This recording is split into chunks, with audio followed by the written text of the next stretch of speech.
Yahtzee.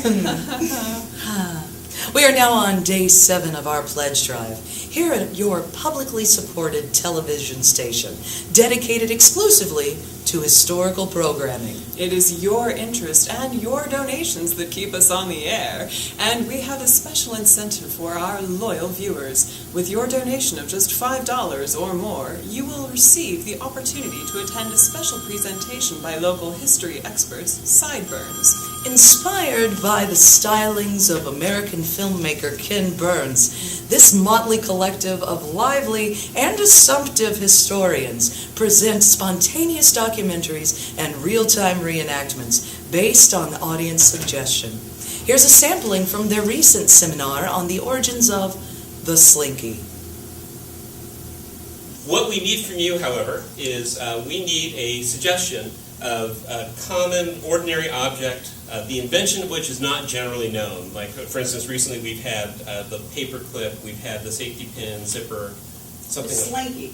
The Slinky. Yes. The Slinky. Great. Thank you. Tonight, PBS presents The Slinky, Part 1.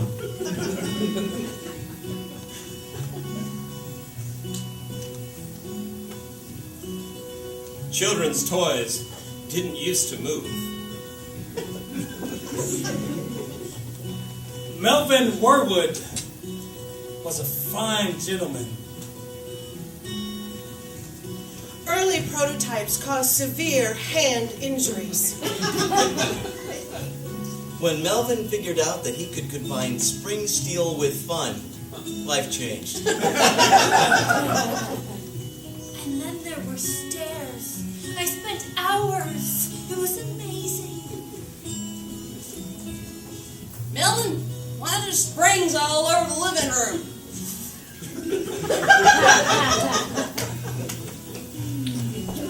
Melvin Warwood was in the right place at the right time. Just as industrialization was coming to all the cities of America in 1884, he worked in a spring factory in northern Connecticut. Melvin helped adjust the machinery, load the metal stock, while others stoked the fires and packaged the springs for delivery all across the nation. But these springs were industrial springs, used in heavy machinery, automobiles, and other commercial applications. It was at this time that factory production began to combine different kinds of metal to create systems of springiness, tension, and at times terrible, terrible snapping accidents that would tear people's bodies limb from limb. This is a precursor to OSHA, as we all know today. People lost all sorts of body parts and limbs in factory accidents. They would lose their arms. Other unfortunate individuals lost their legs. Still others lost their ears and eyes. And one poor soul at this factory lost their head. We can build this and make it into something. We don't need to make it into something other than what it is. We make it into itself. That doesn't make any sense. How can you make something into itself? You just let it be.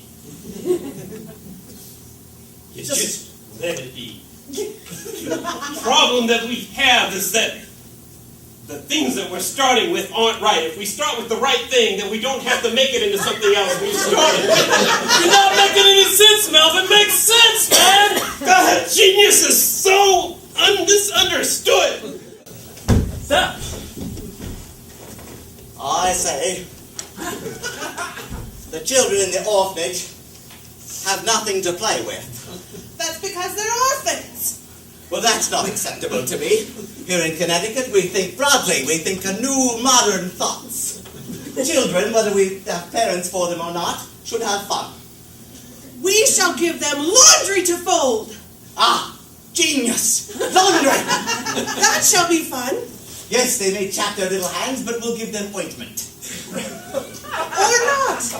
Can I get a new rock? That's your third rock this week, Deborah.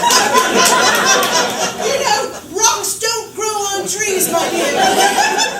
Oh, dear. I've been throwing myself down the stairs for something to do. It was like room after room of broken children. It's not funny. It's not funny. Don't you see? We can help them. We can fix them. If only I can perfect it. I'm at the end of my rope. Oh, sugar, sugar.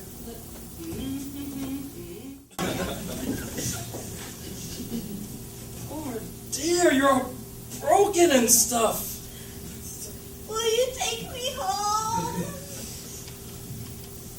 Yes. I Do mean, you have fun things to play with? I have lots of fun things to play with. I got my lip spring that I invented. See that?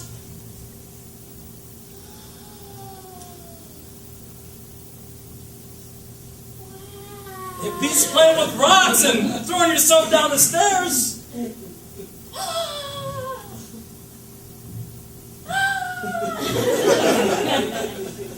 I love you. He's not giving my springs to the broken children. He's giving his springs. Only his springs are really not his springs. They're the springs that are mine.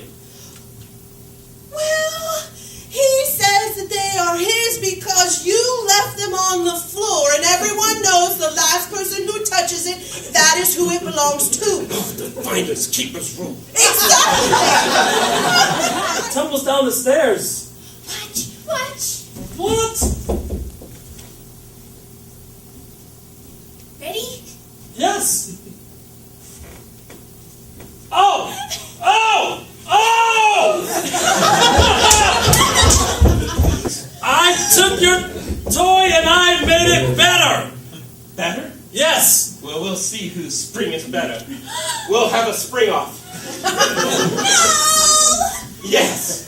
Out of my way, Juliet. Wait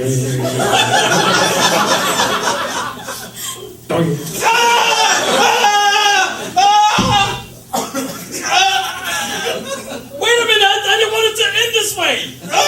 And thus, the Slinky was born. Its beginning was ignominious, painful, fraught with violence, and joy for children who had prior been inflicting violence upon themselves. Newspapers across America celebrated the arrival of the stair-falling limp spring, declaring that winter in America is over and spring has come again. It's true. No one wants broken children. I certainly don't. You can learn more about Sideburns on the internet at sideburnsimprov.com. Sideburns, history in the making. And we here at your publicly supported television station certainly thank you for your generous support. And now we return you to Bunker Bunko, parlor games in the last days of the Third Reich.